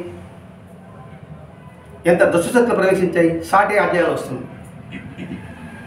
డబ్బులంతా వృధా చేస్తున్నారు. బాబా అంటే బాబాను అడ్డు పెట్టుకుని డబ్బులు వసూలు చేస్తున్నారు. వాళ్ళ వ్యవస్థకు చిత్తం. బాబా అంటే డబ్బులు ఇచ్చేవాడు అనే భావన ఉంది. సాటి దాన్ని గుర్తించాడు. అందుకని దక్షిణ పెట్టి ఆ సంస్థను ఏర్పాటు చేశాడు. వృధా అయిపోతుంది ఉద్దేశంతో. మరి ఆయన సన్నిధిలో కూడా చూడండి ఎంత సంకుచిత మనసు ఉంది. ఏం ఫలితం పొందారు వాళ్ళు? కాబట్టి విశాలత్వం పెంపొందించుకో. అందుకని ఈ గ్రంథం ఒక్కొక్క భక్తుడి యొక్క చరిత్ర ఒక్కొక్క ఆణిముచ్చు. అందుకే 27 నక్షత్రాలు 4 పాదాలు ఒక్కొక్క నక్షత్రానికి ఉంది. అంటే ఒక్కొక్క అధ్యాయంలో కూడా ధర్మ అర్థకామ మోక్షాలు ఉంటాయి. అదే శ్రద్ధగా దాన్ని గ్రహించగలగాలి, చదివితే కాదు. ఒక్కొక్క అధ్యాయంలో ఇప్పుడు ఒక నక్షత్రం అనుకున్నాము, 27 నక్షత్రాలు అనుకున్నాము, ఒక నక్షత్రం 4 పాదాలు అనుకున్నాము. మరి ఒక్కొక్క అధ్యాయంలో 4 ఉన్నాయి. ధర్మ అర్థకామ మోక్షాలు 4 ఉన్నాయి. అంటే పురుషార్థాలు కూడా ఒక అధ్యాయంలో ఉంది. ఇప్పుడు ఈ అధ్యాయంలో లేదంటావా? గుర్తిస్తే ఉంది. అందుకని అది గ్రహించు. అది గ్రహించలేకపోతే నీ జీవితం వ్యర్థం. అందుకే అన్నాడు, తాత్కాలికంగా ఆయన సన్నిధిని మనం కలుషితం చేసుకోకూడదు. తాత్కాలికమైన అన్నాడు, టెంపరీగా అక్కడ తెలుసుకో. పర్మిషన్ అని దేవుడు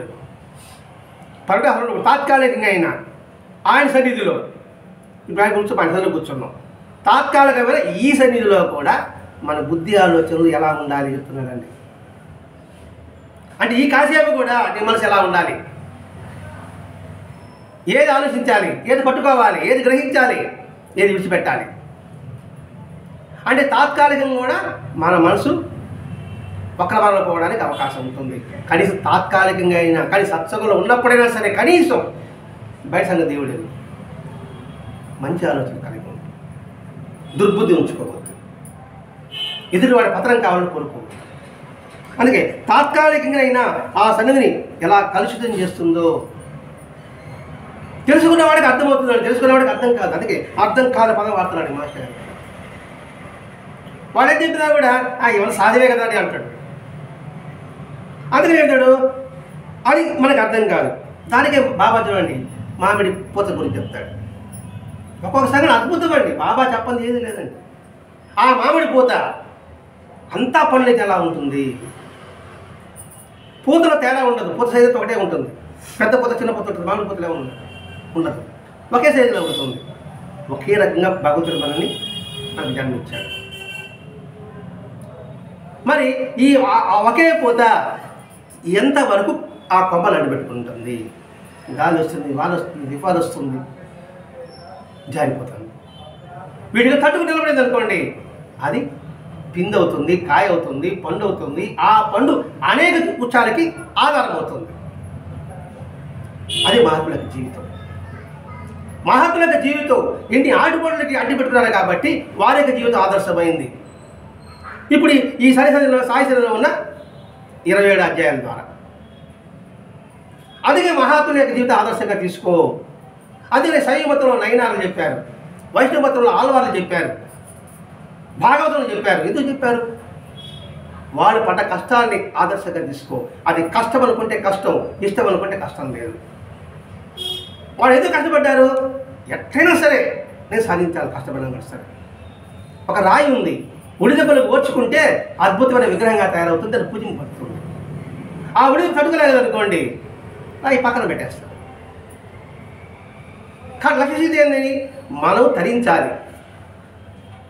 ఎప్పుడో కాదు, ఈ జన్మకే తరించాలి అని నిర్ణయించుకోమంటాడు మాస్టర్ గారు. నాకు 100 వరకు రావాలంటే కనీసం 70-60 వస్తాయి. నేను పాస్ అయితే చాలా అనుకోండి, 20 వస్తాం. అది మన ఇక్కడ గమనించవలసింది. కాబట్టి అటువంటి ఆడిపోలు తట్టుకున్న మాని ఆదేశించు. దీనికి మన నిదర్శనం మిల్లారప్ప చరిత్ర. మిల్లారప్ప గారి చరిత్ర చదివారంటే, మనం చదువుకున్నామంటే చదువుకున్నామంటే సాధన అంటే తెలుస్తుంది. అవకాశం ఇది అధ్యయనం పూర్తయిపోతుంది. రేపటి నుంచి మిల్లారప్పే చదవడానికి తెలుసుకుని ప్రయత్నం చేద్దాం. ఎంత కష్టపడ్డాడు, ఎంత ఆటలు ఓర్చుకోగలిగాడు, ఎంత ఓర్చుకున్నా కూడా చదవడు. నేను గమ్మించేయాలి, చదివిన అనుగ్రహం పొందాలి. అదే మన మహనీయులు చూడండి. ఇప్పుడు అబ్దుల్ కలాం కానీ, స్వామి వివేకానంద కానీ, పెద్ద పెద్ద సైంటిస్టులు ఉన్నారు. తాము ఆల్వా ఎడిసన్ బల్బు కనుక్కున్నాడు కాబట్టి, విమానం కనుక్కున్న వాళ్ళు, వీళ్ళందరూ ఎన్ని ఆటుపోట్లు తట్టుకోగలిగారంటే వాళ్ళు. ఒక్కసారిగా వాళ్ళకి విజయం లభించిందా? ఆ బల్బు వాళ్ళకి కొన్ని 100 సార్లు ఫెయిల్ అయ్యాడు, 101 పాస్ అయ్యాడు. ప్రయత్నం మాత్రం ఆపలేదు. అలాగే మన జీవిత లక్ష్యం కూడా నువ్వు ప్రయత్నం చేస్తూ ఉండు. అలా చేయకపోతే వచ్చే జన్మలో కూడా నువ్వు ప్రయత్నం చేయడానికి అవకాశం రాదని చెప్తున్నాను ఇక్కడ. ప్రయత్నం చేసి ఊడిపోయావనుకోండి, అక్కడి నుంచి నీకు కంటిన్యూ అవుతుంది. ఇదే భగవద్గీత కృష్ణుడు చెప్పిన అదేనండి. సాధన చేస్తూ నేను రానిపోతే నా పరిస్థితి ఏమిటి అన్నాడు అర్జునుడు. నువ్వు ఎక్కడైతే ఆపేశావో అక్కడి నుంచి నువ్వు కంటిన్యూ అవుతావు. మనం కూడా అంతే. మనం ఎప్పుడు ఆపేసినాం, ఆపేసిన తర్వాత కొన్ని 20 సంవత్సరాల ముందు మీకు పరిచయం అయింది, 30 సంవత్సరాల నాకు పరిచయం అయింది, 50 సంవత్సరాలు దానికి పరిచయం అయింది. అలా కంటిన్యూ చేస్తే మనం ఇక్కడ రాగలండి. ఇక్కడికంటే ఇక్కడ కాదు. దేవాలయానికి వెళ్ళము, పూజలు చేయము, కథాలు చేయము, ప్రదర్శన చేయము, ఏమి చేయము. గతాన్ని ఎప్పుడే లాగామో అక్కడికే కంటిన్యూ అవుతుంది. ఒక్కొక్కరు చూడండి 20 సంవత్సరాల్లో భక్తి కుదురుతుంది, ఇప్పుడు 30 సంవత్సరాలు భక్తి కుదురుతుంది అంటే అంతవరకు ఆపేసి ఉంటాడు. అట్లాగే ఇక్కడ బాబా చెప్తున్నాడు ఇక్కడ. కాబట్టి జన్మ సార్థకమయ్యేదాకా అంటి పెట్టుకొని అనుసరించగలిగినప్పుడు మాత్రమే ఏదో కొద్ది మందే ఉంటాడు అని జోక్తో చెప్తాడు కదండి మామిడి పుత్త గురించి. అంటి పెట్టుకున్నవాడు ఏదో కొద్ది మంది మాత్రమే ఉంటారు, ఆ కొద్ది మందిలో మనం ఉండాలని చెప్తున్నాడు ఇక్కడ మాస్టర్ గారు. అంటూ ఈ జనార్దన గల్వంకర్ సాయశక్తిగా ప్రయత్నించాడు. బాబా చెప్పాడే నీతి నిజాయితీ, మంచి శీలం, ధర్మబద్ధమైన జీవితం, దానికోసంగా సాయశక్తిగా ఆయన ప్రయత్నించాడు కాబట్టి బాబా యొక్క హస్తస్పర్శతో ఆయన తల అలా నిమిరాడు. జనార్దన గల్వంకర్ తన తలపై చేయి పెట్టి ఆశీర్వదించాడు. ఆ చిన్న స్పర్శకే పారవశ్యం పొందాడు జనార్దన గల్వంకర్. ఎందుకని వాళ్ళు అతడి మహాశక్తి ఉంది, సాధన ఉంది, తపస్సు ఉంది. వారి చేయి తగలగానే ఎంతటి పారవశ్యము, అలాంటి పారవశ్యం కలిగింది. ఆ పారవశ్యం కలిగిన తర్వాత శాశ్వతమైన మార్పు వచ్చింది గల్వంకర్ వస్తానికి. ఆ స్పర్శ గల్వంకర్లో శాశ్వతమైన మార్పు తెచ్చింది, టెంపరీ కాదు. అప్పుడు బాబా ఒక మాట అంటాడు, సాయి అంటే ఈ 3.5 ఎత్తుల భౌతిక దేహం శరీరం మాత్రం కాదు, 3.5 మూరల ఎత్తున కాదు. మూరలు అన్నాడు ఇక్కడ. 5 శరీరం అన్నా 3.5 మూరన్నా ఒకటే. అడుగులు మూర అంటే ఇది, ఈ మూర అంటే ఒకటి లెక్కేసుకోండి. మాకు ఇక్కడ 3.5 మూరలను పదం వాతాడు ఇక్కడ. అక్కడేమో 5 అడుగులు ఎత్తున్నాడు. ఇది వచ్చి ఒక అడుగు కంటే ఎక్కువ ఉంది కదా మూర. అలాగే 3.5 మూర 5 అడుగు అయిపోతుంది. అందుకని మాస్టర్ అలా రాశారేమో. అంటూ మేము సర్వత్రా ఉన్నాం, నన్ను సర్వత్రా దర్శించగలగడం భక్తులు నేర్చుకోవాలి. చెప్పాడు బాబా ఇక్కడ. సర్వత్రా ఉన్నామని, సర్వత్రా దర్శించగలగడానికి భక్తులు నేర్చుకోవాలి. బాబా చెప్పిన మాట. మేము సర్వత్రా ఉన్నాం, నన్ను సర్వత్రా దర్శించగలగడం భక్తులు నేర్చుకోవాలి. దాని బాబాయ్ నువ్వు చూసేంత కలిసి నేను అని చెప్పున్నాడు. అది ప్రాక్టీస్ చేయాలి. అంతటా మనం దర్శించడం నేర్చుకోవాలి. నేర్చుకోవడం కోసమే బాబా విశ్వరూప దర్శన అధ్యాయం వచ్చింది. విశ్వరూపాధ్యాయం అందుకే వచ్చింది. ఆశ్రిత కల్పవృక్షము అందుకే వచ్చింది. భక్త సులభుడు అందుకే వచ్చింది. సర్వజ్ఞుడు అందుకే వచ్చింది. మరి ఈ అధ్యాయాలు ఏమిటి? సర్వత్రా ఆయన దర్శించడం మనకు నేర్పడానికి ఆ అధ్యాయాలు మాస్టర్ గారు మనకు అందించాడు. ఆయన నేర్పుతున్నాడు. నువ్వు నేర్చుకోవడమా, నేర్చుకోకుండా పోవడమా? బాబా చెప్పిన మాట ఇక్కడ ఏమని చెప్పాడు? నన్ను సర్వత్రా దర్శించగలగడం భక్తులు నేర్చుకోవాలి. ఇది బాబా ఓ వాచక, మాస్టర్ గారు ఓ వాచక, మాస్టర్ గారి మాట కాదు. కాబట్టి సర్వత్రా దర్శించడం నువ్వు నేర్చుకో, చెయ్యని చెప్పలే. నేర్చుకో అంటే ఏంటి? నువ్వు ప్రయత్నం చేయి. ఫలితం గురించి ఆలోచించబాదు, నువ్వు ప్రయత్నం చేస్తూనే ఉండు. సాయి చెప్పిన ఈ మాటలకే గల్వానికి అద్భుతమైన ఆశీస్సులుగా ఆయన పరిగణించాయి. ఆయన చెప్పిన మాటలు ఆయన హృదయాల్లో దృఢంగా నాటుకుంది. మరి దృఢంగా నాటుకున్నాయి ఎప్పుడు? శ్రద్ధగా విన్నప్పుడు, అందులో భావన అర్థం చేసుకున్నప్పుడే అవి దృఢంగా నాటుకుంటాయి. అవన్నీ వారి యొక్క దివ్యమైన వాక్యాలకి వివరణే. అందుకే ఇతను ఏం చేశాడు? ఇష్టాయిష్టాలకి, అభిప్రాయాలకి ప్రాధాన్యం ఇవ్వకుండా సాయి ఉపదేశానికే ప్రాధాన్యం ఇచ్చి ఇష్టము అయిష్టము లేదు, 2 అభిప్రాయము లేదు, ఆయన చెప్పిన మాటకి ప్రాధాన్యం ఇచ్చి తాను ఉన్న చోటే తన ఉద్యోగంలోని విధులని సాయిని వారి ఆదేశానిగా దర్శించాడు. అంటే ఇష్టాయిష్టాల పక్కన పెట్టి, అభిప్రాయాల పక్కన పెట్టి బాబా ఏం చెప్పాడు తాను ఉన్న చోటనే, ఇక్కడ అడిగి చెప్పలే, ఊరు కొండ మీద కూర్చోమని చెప్పలే, తను ఉన్న చోటనే తన ఉద్యోగ విధులన్నీ సాయి ప్రబోధామృతాన్ని ఆచరణలో పెట్టి చక్కని అవకాశాలని భావించాడండి. అంటే మనకు వచ్చిన అవకాశాలన్నీ కూడా మనం ఉన్న చోటనే బాబా మనకు చెప్పిన ఆదేశంగా తీసుకుంటూ ఇది బాబా పనిగా అని భావించుకున్నప్పుడు ధర్మబద్ధంగా ఉంటుంది. ఇప్పుడు రేగకి మీ బిడ్డ తీసుకొస్తే సంతానం కలుగుతుంది కదా, కలిగిన తర్వాత ఆ బిడ్డ నీవాడా నావాడా అని అడుగుతాడు. అప్పుడు రేగే ఉంటాడు తెలివిగా మీ వాడే అంటాడు. అలాంటి నా వాడిగా వాడిని పెంచి అంటాడు. నా వాడిగా పెంచినప్పుడు ఆ బిడ్డ ఎవరు? బాబా యొక్క ప్రతిరూపం. నిరంతర భావం ఉంది అనుకోండి, బాబా మాట నెరవేర్చినట్టు. ఇదే మాట అండి ఛత్రపతి శివాజీ. వాళ్ళ గురువు ఎవరు? సమర్థ రామదాస్. ఆయన గురువు గారు వస్తేనే ఛత్రపతి శివాజీ మొత్తం కిరీటం ఆయన పాదాల కింద పెట్టి ఈ రాజ్యం మీరు ఇచ్చిందే నాకు, మీ అనుగ్రహమే నాకు వచ్చింది అని కిరీటం ఆయన ముందు పెట్టేస్తాడు.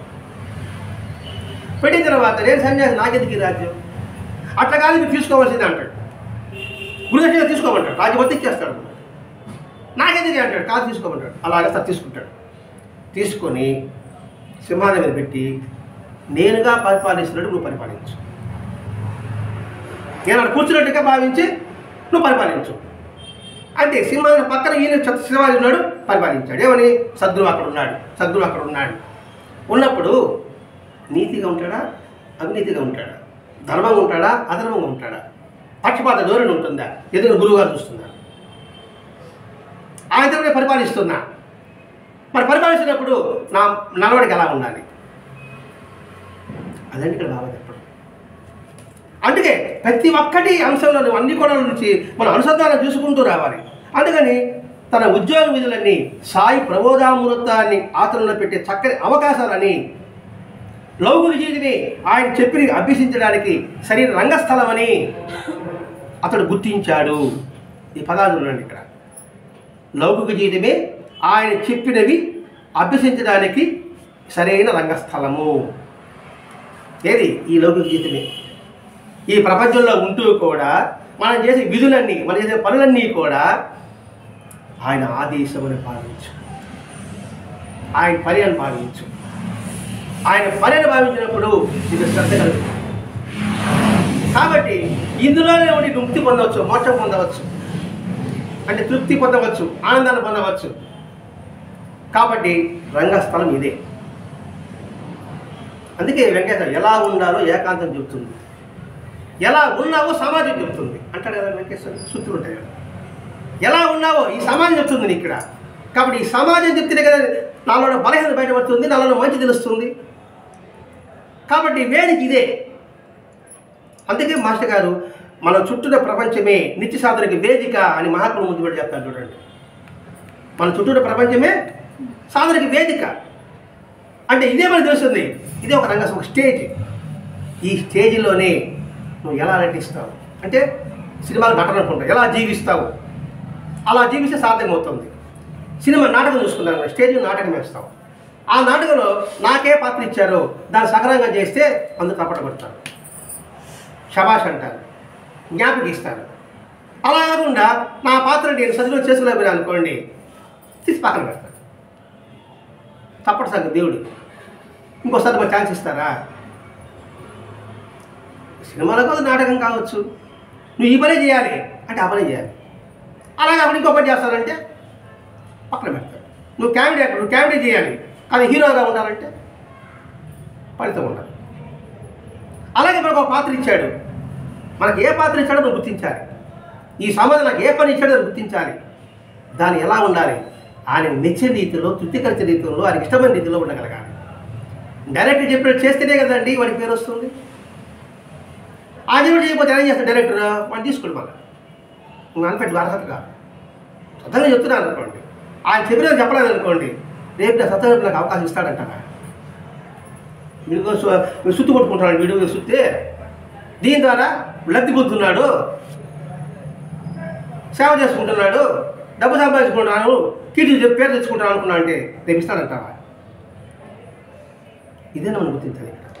అందుకని ఇదే తగిన రంగస్థలం అని అతడు గుర్తించాడు. ప్రత్యక్షంగా సాయి ఎదుటి ఉంటే బాగా నడుచుకోవడం కాదండి, పరోక్షంగా ఉన్నప్పుడు నడుచుకుంటే గొప్ప. సీసీ కెమెరా ఉంది, నేను దొంగతనం చేయనండి. ముందు కాబట్టి దొంగతనం లేదు, లేనప్పుడు దొంగతనం ఇది అవుతాము. అది గుర్తించాడు ఎవరు? జనార్దన్ గారు. అందుకని పరోక్షంగా సాయికి దూరంగా ఉండడం ప్రారంభించాడట. తరచుగా భౌతికంగా దగ్గర ఎత్తం ప్రయత్నం చేయలేదట. ప్రతిసారి ఆయన దగ్గరే ఉండాలి, ఆయనతోనే ఉండాలి, ఆయనతోనే మాట్లాడాలి అని అనలేదట. యత్నం చేయకుండా సర్వగతమైన సాయి సన్నిధిని తన హృదయంలో దృఢంగా ప్రతిష్ఠించుకొని ఈ శరీరాన్ని తన ఉద్యోగ ధర్మంలో నిమగ్నం చేశాడు. ఇది మనందరికీ ఉపయోగపడుతుందండి. పరోక్షంగా మనకు అవకాశం ఇచ్చాడు, పరోక్షంగా మనం పరిశీలించుకోవాలి. 10 మందిలో ఉన్నప్పుడు ఒక విధంగా, 10 మంది లేనప్పుడు ఒక విధంగా నడుచుకుంటుంటాం మనం. 10 మంది అంటే 10 మెహర్బా పట్టాలి కదా, అందులో వినయం ఏదో మర్యాద ఇచ్చినట్టుగా చేసినట్టుగా 10 మందిలో. మళ్ళీ ఇంకా కాంట్రాక్ట్ ఉన్నప్పుడు మన బుద్ధి మళ్ళీ వచ్చేస్తాం. ఏదో 10 మంది లేరు కదా ఇక్కడ. వాడు చెప్పాడు గుళ్ళో మాత్రం అబద్ధం చెప్పాలని. గుళ్ళో దేవుడు మాకు బయట దేవుడా అది చెప్తాడు ఇక్కడ. అందుకు ఏం చేశాడు? దగ్గర కూడా ప్రయత్నం చేయలే. ప్రతిసారి రోజు అతనికి పోవాలని అనుకోలే. ఆయన చెప్పిన మాటలు తన హృదయంలో దృఢంగా నాటుకున్నాడు, ప్రతిష్ఠించుకున్నాడు. ప్రతిష్ఠ వేరే, నాటుకోవడం వేరే. మాకు విగ్రహం ప్రతిష్ఠించామనుకోండి శాశ్వతం అది. కాబట్టి అది ప్రతిష్ఠించుకుని శరీరాన్ని తన ఉద్యోగ ధర్మంలో నిమగ్నం చేశాడు. అందుకని బాబా శ్రీరాముడు ఆచరించిన, కృష్ణుడు భగవద్గీతను బోధించిన కర్మయోగాన్ని ఆచరింపజేశాడు. ఆ పదాలు వస్తున్నాడు మార్చి. రాముడు కృష్ణుడు చెప్పిన కర్మయోగాన్ని ఈ జనార్దన్ కల్వంకర ద్వారా ఆచరింపజేశాడట. ఎందుకంటే ఒక అడుగు వేశాడు కదా, 10 అడుగులు ముందుకు వచ్చాడు, చేయి అందుకుంటున్నాడు. అలా చేయి చాపారు, 2 అడుగులే ఇంకా మా వల్ల అయిపోయినాం. ఆయన ముందుకు పరిగెత్తాడు 10 అడుగులు. అతని శ్రీరాముడు ధర్మము, కృష్ణుడు ప్రేమతత్వాన్ని రెండు ఇతని దగ్గర ఆచరింపజేశారు. అట్టి సద్గురువే మన చేత ఆయన సాధన చేయించాడు, ఇంకెవరు చేయించలేరండి. మరి ఆయన చేత మనం చేయించాలంటే ఆయన మనల్ని పొందాలి.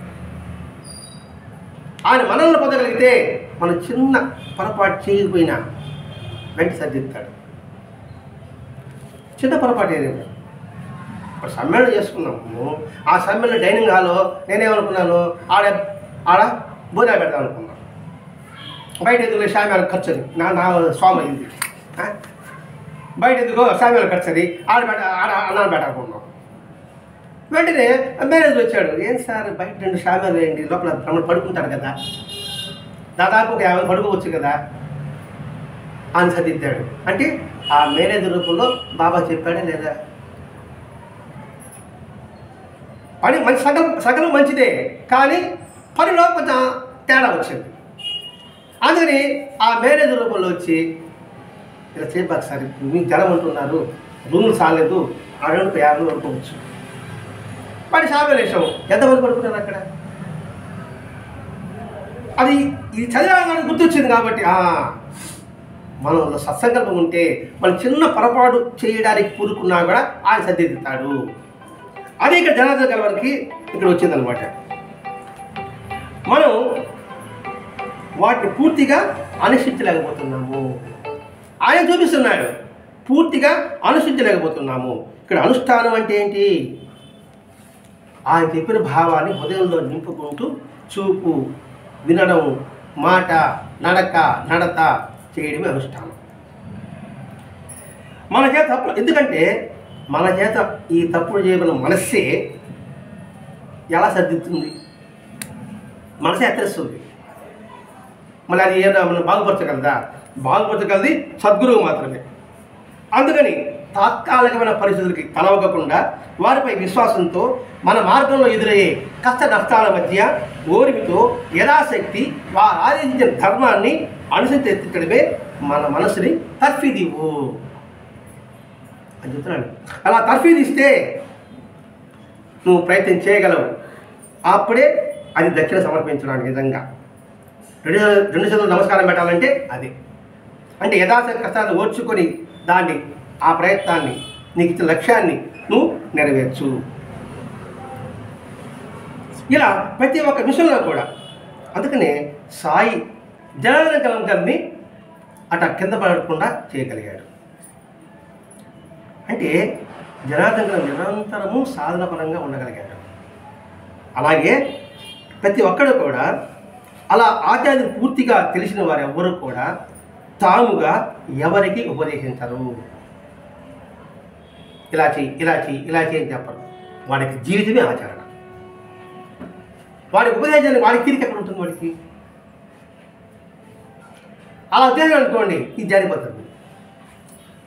రోజున సాధన చేసుకోవాలని కూర్చుంటాను అనుకోండి, ఎవరు వచ్చారు మాట్లాడాలనుకోండి, వాళ్ళు మాట్లాడాలనుకోండి, నా సాధన కాస్త పోయింది కదా. అందువల్ల ఇతరులతో మాట్లాడాలని, ఇంకో దగ్గర ఇంకా వ్యాపకం పెట్టుకోవాలని వీడికి ఆలోచనే రాదు. ఎవరికి? సాధన చేస్తూ ఆచరించేవాడికి. అలా కాకుండా ఉపదేశంలో నిమగ్నమైనాడు అనుకోండి, చెప్పడమే అనుకున్నాడు అనుకోండి, వాడు ఆచరించడానికి టైం ఉంటుంది. చెప్పడమే ధ్యేయం, చెప్తూ ఉండాలా, నాకు అంత తెలిసి చెప్పుకుంటున్నాను అనుకోండి, వాడు ఆచరించడానికి వాడికి టైం సరిగా ఉండదు. ఇంత లోపల మన జీవిత గడిలో కాలగర్భంలో అలా కలిసిపోతుంటుంది.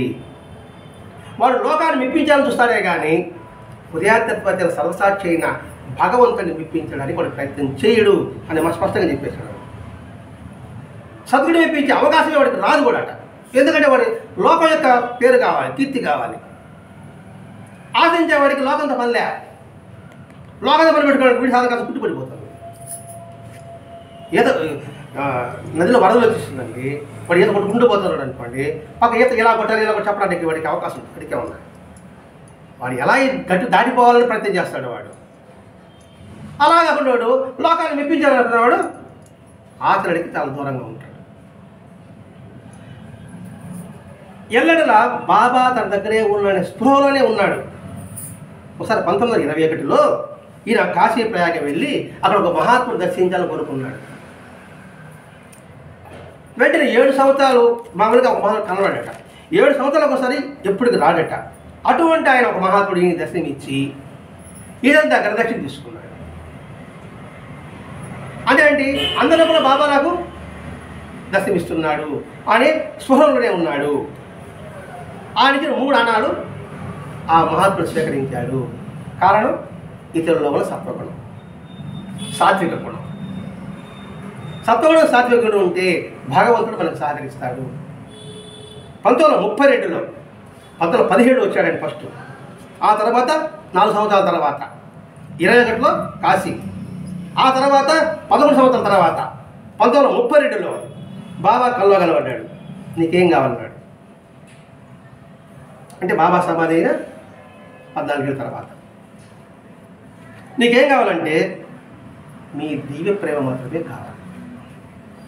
ఆ మాట అనాలంటే హృదయంలో విశ్వాసం, స్వచ్ఛత ఎంత ఉండాలి.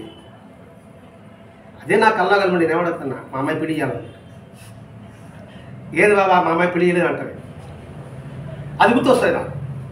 ఇదేమంటాడు, నాకు మీ దివ్య ప్రేమ మాత్రమే కావాలి. ప్రేమ అంటే అన్నీ అయిపోతుంది కదా, అది అతిథి నాకు ఉంటే కదా, ఆయన అనుకుంటే అన్నీ అయిపోతుంది. అదే నాకు పెళ్లి మాత్రం పెళ్లి కావాలని కోరుకుంటా అంటాడు. నీకు అది లభిస్తుంది అని ఆయన అదృష్టమయ్యాడు. అంటే అప్పటి నుండి అతనికి ఎప్పుడూ కూడా దివ్య ప్రేమ పారవశ్యం కలుగుతూనే ఉంది. ఇప్పటికీ ఉంది, ఎప్పటికీ ఉంది. ఎందుకంటే చెప్పాడు కదా, ఆయన అనుగ్రహం ఉంది, ఆయన ప్రేమ ఉందని. చూడండి అతను ఎంతటి పరిపాకం. మొట్టమొదట బాబానికి ఇష్టం లేకుండా వచ్చాడు, తర్వాత ఆయనకి ఇష్టడయ్యాడు. అంటే ఎంత పరిపాకం వచ్చినాడు. సాయిని దర్శించాక కూడా ఆయనపై మొదట శ్రద్ధ కలిగిన అతనిలో సాయి ఎంత పరిపాకం కలిగించారు. అదే సాయి సన్నిధి ప్రభావం.